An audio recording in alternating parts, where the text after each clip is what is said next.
Assalamualaikum warahmatullahi wabarakatuh. Saudara, betapa si Rizik Syihab dan si rambut jagung, rambut pirang Bahar Smith itu kental sekali dengan jiwa pendendamnya. Coba lihat, betapa tidak.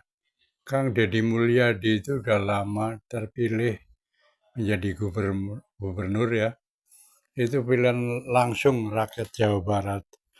Tapi sampai detik ini masih direcokin sama si Rizik Syihab sama Bahar Smith. Katanya Jawa Barat mau dibikin provinsi berhala. Katanya Jawa Barat akan dibikin kota musyrik. Nauzubillah min dzalik ya. Padahal dia sendiri yang berhala. Berhalanya itu si Rizik Syihab sama si Bahar. Betapa tidak, mereka itu diberhalakan oleh anggotanya ya, oleh FPI. Ya, si Rizik Syihab itu banernya dulu disembah-sembah. Itu kan menjadi berhalanya FPI itu. Terus si Bahar Smith, apapun yang dia katakan entah salah entah benar selalu dipuja-puji, selalu dibenar-benarkan. Ya, itu kan sudah berhala namanya. Nah, apakah orang-orang model Rizik Syihab sama Bahar Smith pantas masuk ke dalam surganya Allah? Sedangkan orangnya kental sekali jiwanya dengan jiwa pendendam, jiwa pemfitnah, jiwa pengadu domba, ya, jiwa-jiwa pencaci maki, jiwa-jiwa provokator. Dia itu nggak berhenti-berhenti memprovokatori atau memprovokasi masyarakat supaya membenci pemerintah. Itu jeleknya. Cuman sayangnya pemerintah tidak tegas ya. Kenapa makhluk-makhluk seperti ini dibiarkan melenggang? Harusnya udah ditangkapi, dipenjarakan saja supaya tenang ya kehidupan Indonesia, tenang, damai, tidak ada begundal-begundal ini. Bukankah Gus Dur sudah ngomong, kalau Indonesia kepengen aman, damai, tangkap itu si Rizik Syihab, masukkan penjara. Gus Dur udah lama bilang begitu. Tapi sayangnya pemerintah Indonesia ini lagi-lagi di bawah kepemimpinan Bapak Prabowo kayak gini lagi. Dulu saya berharap waktu presidennya Pak Jokowi, begitu ganti presiden, hukum akan tegas, terutama kepada kutu kuprat macam Rizik Syihab dan si Bahar. Ternyata tidak tegas juga. Mereka dibiarkan menghina, mencaci maki, mengolok-olok, mengadu domba. Itulah kerjaan mereka. Jadi saya sendiri sebagai manusia, kelihatannya sepertinya Rizik Syihab. Yang sekarang. Nah, Nggak ini tahu dia. dah tuh urusannya. Hati-hati Dajalnya aja Jawa sudah Barat ngomong ini. jadi kabupaten atau provinsi berhala. Hati-hati. Hati-hati. Semua yang dikatakan itu Barat bohong sedang semua. ada ala khatarin azim. Sedang Jiwa-jiwa ada bahaya pendendam. besar. Apa benderanya sih dengan bendera ormas, bendera partai, kan sama gitu loh. Itu kan simbolisasi saja. Ya kalau itu nggak boleh, bendera ormas juga nggak, jangan dibela-bela dong. Kan ketika nama ormasnya dilecehkan orang lain kan ya, ngamuk. Semua Kan apa yang ketika nama partainya dilecehkan orang lain kan orang ngamuk juga. Kan artinya bahwa samalah semuanya juga masih menghormati simbolisasi. Jadi betapa si nggak tahu dah tuh urusannya. Hati-hati aja si Jawa Barat jadi kabupaten atau provinsi berhala. Hati-hati. Hati-hati. Ini orang Jawa Barat harusnya bersikap ya, mengambil sikap, jangan mau ya kan gini loh, syirik Bahar. mensirikan, sesat mensesatkan menjadi hal yang biasa sekarang kan. Setingkat Pak Quraisy aja disebut sesat kan. Setingkat Pak Mahfud MD saja disebut sesat. Gitu loh, setingkat Pak Mahfud MD loh itu. Kemudian setingkat dulu Cak Nur, pemikir besar Hasanah Islam Indonesia, itu juga disebut kafir kan, gitu loh. Saya Gus Dur sama kan, sesat. Ya kebetulan saya ini Ya, adalah warga para Jawa pengagum Barat mereka semuanya gitu loh. bangkit. Pengagum Cak Nur, pengagum Gus Dur, Lawan pengagum balik Cak Nun, itu si Gus Mus Rizik gitu Syihab. loh. Saya pengagum pikiran-pikiran Pak Quraisy dari Jangan sisi mau tafsir Al-Qur'an provinsinya ya. direbut oleh Ya, imigran tentunya Yaman. saya memahami itu dalam 3 pokok pikiran. Keislaman, kemodernan, dan keindonesiaan. Nah, bicara keindonesiaan, saya ke Sunda. Nah, ketika ke Sundaan, pasti kan masuk dalam ruang lingkup kebudayaan pada masa lalu. Yang jadi pertanyaan saya adalah, kenapa setiap nilai-nilai kebudayaan masa lalu bangsa saya, orang Sunda atau orang Jawa, selalu Jangan mau warga Jawa Barat dihina-hina selalu dibikin diprovokasi identitas bertentangan dengan agama. Letak oleh bertentangannya orang di Yaman. mana? Itu yang menjadi pertanyaan saya.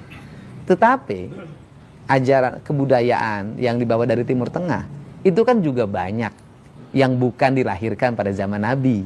Sebelum Nabi sudah ada. Orang Jawa Barat harus bangkit dan Nah, misalnya balik melawan Pak Said Rizik Agil Syihab. pernah menyampaikan dalam ceramahnya, masjid itu pakai menara.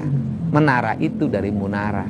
Munara itu adalah tempat penyimpanan api, yaitu orang-orang Majusi waktu itu menyembah api yang disimpan di menara, Kemudian menara itu menjadi khasanah masjid yang dipakai di kita semua. Kenapa sih itu boleh dipakai jadi masjid? Kenapa yang di kita nggak boleh? Nah, ini yang jadi pertanyaan kita gitu loh. Bagi saya nilai-nilai masa lalu itu penuh kearifan. Misalnya orang Sunda, silih asa, silih asi, silih asu, apa sih tidak arifnya? Ada kereta kencana, kemudian dikasih dikasih ratus, dikasih bunga. Apa bedanya dengan bendera yang dihormat? Kan sama, diarak setahun sekali, orang nonton foto-foto. Apa bedanya dengan bendera yang dihormat? Kan sama aja. Apa benderanya sih dengan bendera ormas, bendera partai? Kan sama gitu loh. Itu kan simbolisasi saja. Ya kalau itu nggak boleh, bendera ormas juga nggak, jangan dibela-bela dong. Kan ketika nama ormasnya dilecehkan orang lain kan ngamuk. Kan ketika nama partainya dilecehkan orang lain kan orang ngamuk juga. Kan artinya bahwa samalah semuanya juga masih menghormati simbolisasi gitu loh. Cuman beda. Ya cuman beda. Nah itu problemnya apa? Misalnya kain pohon dikasih kain, terus problemnya apa? Katanya itu dianggap ingin menghidupkan agama Hindu. Nah pertanyaan saya, ada nggak di India pohon dikasih kain? Nggak ada. Itu khas Bali aja. Bukan khas Hindu loh, khas Bali. Bali itu khasnya budaya Nusantara. Nah kemudian menjadi pertanyaan saya, terus masalahnya apa? Bagus mana pohon dikasih kain dengan pohon dikasih paku? Dikasih paku, kasih iklan, ditulisan di situ. Misalnya hubungi 08 sekian gitu kan ya, untuk sedot tinja. Oke. Bagus mana dengan pohon dikasih kain? Nah, yang dimasalahin kan kain kotak-kotak warna hitam. Nah, kain kotak-kotak warna hitam itu kan bukan barang baru di kita. Semar itu dalam golek, wayang golek, itu pasti kainnya kotak-kotak hitam. Hanoman itu kan kotak-kotak, karena orang Indonesia itu mengenal 2 warna, hitam putih. Kan sama dengan di Mekah. Mekah juga kan hitam, kenapa nggak pink? Kan artinya warna hitam memiliki makna filosofi.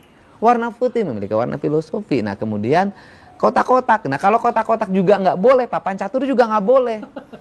Oke, Kak, apa pertimbangannya membungkus pohon Estetika, agar pohon itu nggak ditempelin paku. dirusak? Kenapa dikasih kain? Karena eksentrik. Karena dikasih kain pink nggak pantas. Nah, yang disebut menistakan itu apa? Orang menistakan agama itu, orang miskin lapar, nggak dikasih makan. Orang kayanya tertawa terbahak-bahak, itu menistakan agama. Anak-anak yatim dibiarkan terlantar. Orang-orang sakit dibiarkan tanpa pengobatan. Itu menistakan agama. Itu kan orang pemahaman Sunda Wiwitan mereka pahami sebagai agama. Saya Sunda Wiwitan saya pahami sebagai ajaran Sunda Wiwitan. Wiwitan itu asal, awal. Ya Sunda Wiwitan Sunda yang mengajarkan tentang awal manusia penciptaannya, kecintaan terhadap lingkungan, kecintaan terhadap bersama, tidak boleh berbuat berlebihan, silih asa, silih asi, silih asu. Lebih ke filosofis. Filosofis dan nilai-nilai ajaran. Terus apa salahnya? Bukan sebagai bagian dari agama yang perlu. Nah, pertanyaannya saya adalah dari sistem ajaran nilai yang diajarkan tentang ketuhanan, kemanusiaan, lingkungan, apa yang salah? Terus tunjukin di 1000 patung itu di mana? Katakan bilang seperti itu. Lo enggak, mereka salah pemahaman. Di Purwakarta itu patung itu bukan barang baru. Purwakarta itu punya industri keramik pleret, ya kan? Membikin celengan dari tanah liat, celengan semar, terkenalah celengan Paleret. Jadi itu asli Purwakarta. Celengan Paleret, dibikin patung celengan yang besar-besar, yang harimau, yang itu, yang ini. Nah, ada khas Paleret namanya menong. Semuanya. Nah, Semoga menong warga itu Jawa adalah Barat identitas Paleret dan menjadi khas bangkit Purwakarta hari ini. tidak Saya lagi menjadikan mau menong hari menjadi ini muhibin. menjadi asalnya mukanya perempuan Para menong imigran itu. Yaman. Ya kan? Diganti oleh saya mukanya jadi Warga wayang Jawa dua Barat muka. harus punya harga Kalau diri, ada jangan Dorna, mau di baliknya ada diinjak-injak, Semar. jangan Kalau ada mau Yudhistira, di baliknya diprovokasi. ada Duryodana. Kalau ada Sangkuni, di baliknya ada Bisma. Jadi manusia itu dua muka. Saya pasang di gerbang itu masuk ke cuma arah pendatang. Purwakarta lewat Jatiluhur. Demikian juga Itu khas Bahan. yang bikinnya orang Jadi Pleret. jangan mau dibodoh-bodohin. Itu identitas kita. Jangan mau Terus jadi pertanyaan muhibin saya, yang problem bodoh. apa? Nah, berhala ya konsisten. Kalau patung itu dianggap berhala dan tidak boleh, bikin keputusan yang menyeluruh untuk seluruh orang Indonesia. Dalam keputusan Kepres, dalam Perpres, dalam undang-undang. Karena saya bupati penyelenggara konstitusi. Pertanyaan saya adalah, kenapa sih kalau patung harimau Kodim nggak dimasalahin? Kenapa patung Lodaya di Polres nggak dimasalahin? Usir saja Kenapa itu patung orang-orang polisi Yaman yang mau nggak dimasalahin? merebut Kenapa Jawa patung Barat tentara menjadi nggak milik dimasalahin? mereka. Sepertinya memang. Nah di Jawa Jakarta Barat patungnya lebih kepunyaan gede, orang patung Jawa Sudirman. Nah persoalannya Bukan kenapa sih patung kepunyaan yang orang gede di Yaman. Jakarta yang dimasalahin yang di Purwakarta yang kecil-kecil? Nah, itu pertanyaan saya. Kenapa sepertinya FPI Saya nggak tahu, sekali sama kami? nggak tahu. Sampai Ya nggak tahu. Mungkin saking sayangnya sama saya.